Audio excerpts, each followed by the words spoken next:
Hello and welcome to this new video on how to track my order in Shein.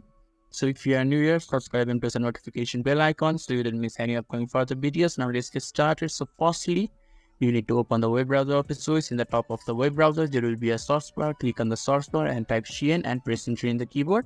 After that, the search results will be shown to you. You just have to click on the first search result, and when the Shein official website or its interface is shown to you, you just have to look in the top right corner. There is a profile section or profile icon, and when you hover around it, a pop-up box will open. Now you just have to scroll down and see there is an my orders option. You can just click on my orders and the my orders interface will be open, and this is the place where you can track your order.